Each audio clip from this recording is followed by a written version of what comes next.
restroom is down that hall, in that door downstairs. So if you have to go to the restroom, just go where Dan is standing there. Underneath the stairs. Yeah. So, okay, is that better? As far as I know, I think this is the first one of these haunted history type programs that Danville Historical Society has had. I know that other historical societies have these, and I think they're interesting. But since it's close to Halloween, we decided to have a program that was sort of suitable for this time of year. And we're going to be talking about Carter's Tavern, mostly. Carter's Tavern is an 18th century tavern in Halifax County, and it has long been rumored to be haunted. But what I'm going to do is start the program with some history, just some brief history about Carter's Tavern. And then I'm going to turn it over to members of the Virginia Investigation of Paranormal Science, VIPS for short. We have 4 or 5 members here tonight, and they did an investigation at Carter's Tavern 2 years ago. Well, they've done 2 investigations, actually. So they're going to show you some of the results from their investigation at Carter's Tavern. But I'm going to start out just talking about a little bit of history.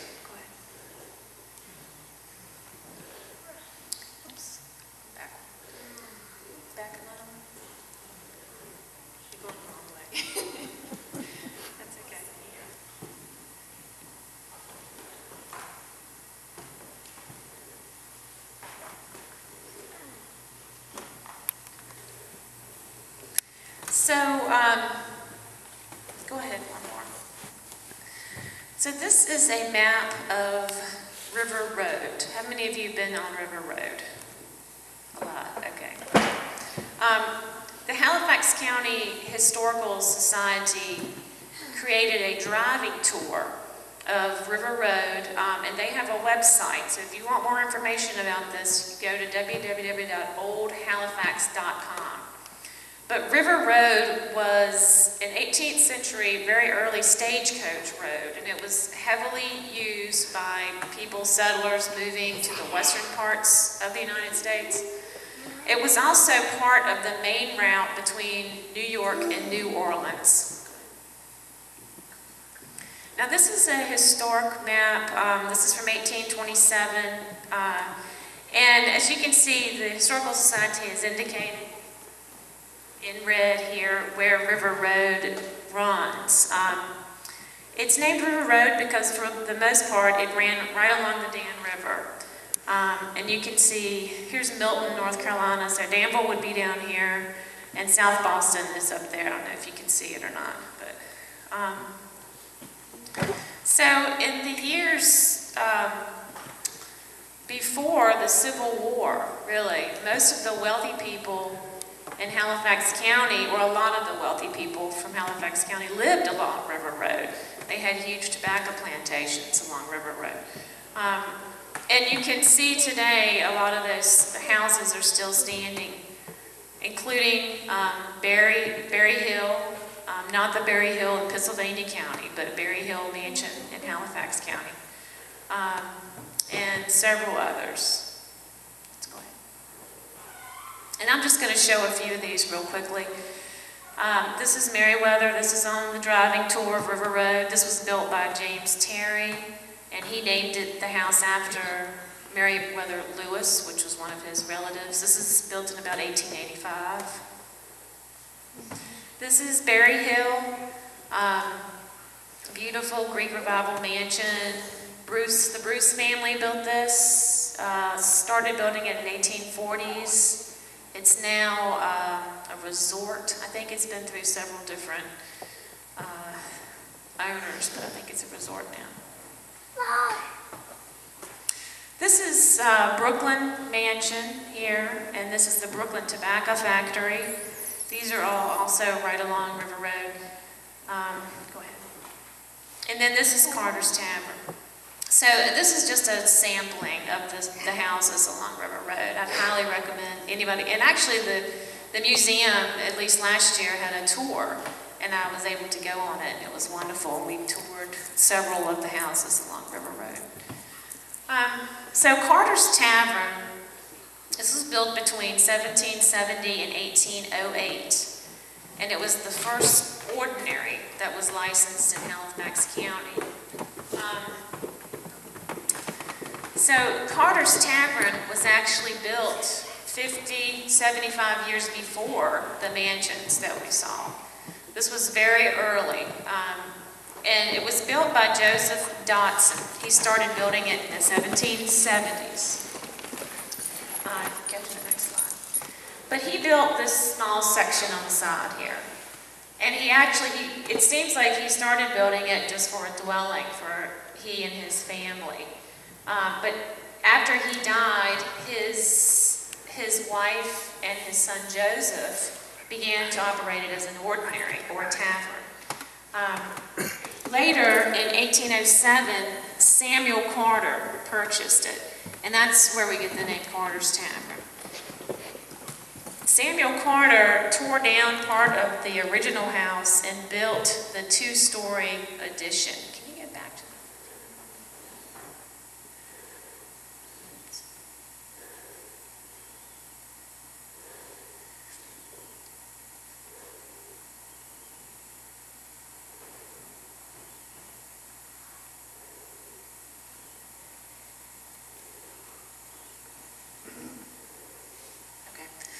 So Samuel Carter then built this two-story addition here. The interior finishes of this house are really beautiful. They're really high style, especially for a tavern that was sort of out in the middle of the woods somewhere. And I'll show you a few images from the interior that we have. But go ahead and flip through. I think I got some images here. This is just an aerial image of Carter's Tavern, and these are two dependencies that were built later. This is an interior image of the tavern. After Samuel Carter died, his wife, whose name was Elizabeth, continued to operate Carter's Tavern as a tavern until 1840s, till 1843. And something that I thought was interesting, when I was doing this presentation, I found that 2/3 of these taverns or ordinaries in Virginia were actually run by women, and mostly widows. And I think that that's kind of interesting. We have two examples of that here just with Carter's Tavern. But later on, the tavern was purchased by the Edmonds family, and now it's actually owned by Mark Willard and Rick Morris. So the taverns, they're also called ordinaries, like I said, and these ordinaries were all over the countryside. And in early Virginia, they really functioned as sort of a complete package for all of your needs in a way. I mean, they were used by early travelers and settlers as places to stay and eat, so they were early hotels and restaurants. They even, some of the early governments actually met in these local taverns before courthouses were formed. They also served as meeting houses and community houses and entertainment places. They had dances and balls at the taverns, and they also had horse races and cockfights at the tavern. So it was really a real gathering place for everybody. It's actually, I think a lot of people want to be known as the place where George Washington slept, but there is a story that George Washington, at the end of the Revolutionary War, did stop here at a tavern on River Road. So it very well could have been Carter's Tavern.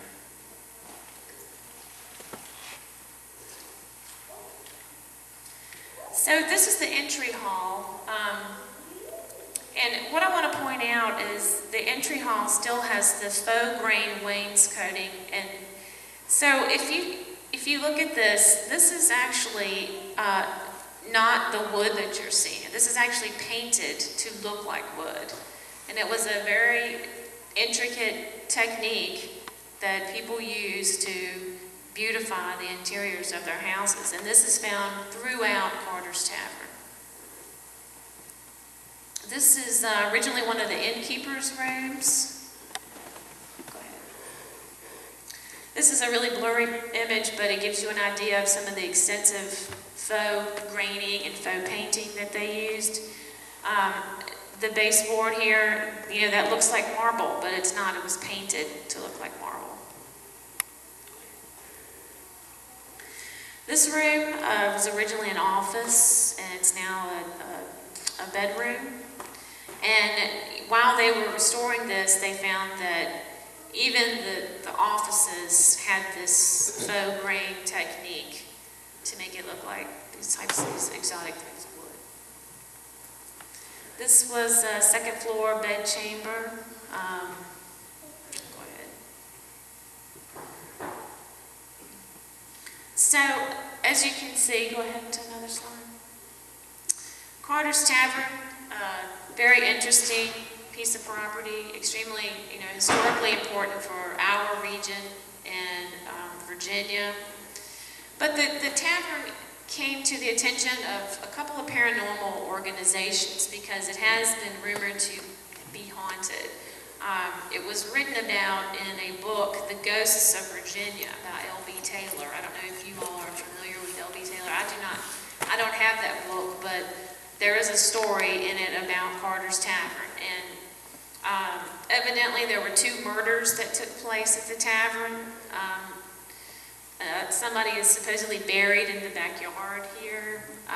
One of the murders occurred during a ballroom dance where the 2 newlyweds, I think, had a quarrel and somebody ended up getting shot. But so this may be why it's haunted. I don't know. But anyway, it did come to the attention of 2 paranormal groups over the last few years. The Bedford Paranormal Society did an investigation here in 2009, and VIPS, the Virginia Investigative Paranormal Sciences, did 2 investigations here, one in 2010 and I think one more recently. So now I'm just going to turn it over to VIPS and let them tell you about their investigations, and I'll introduce Max McGregor.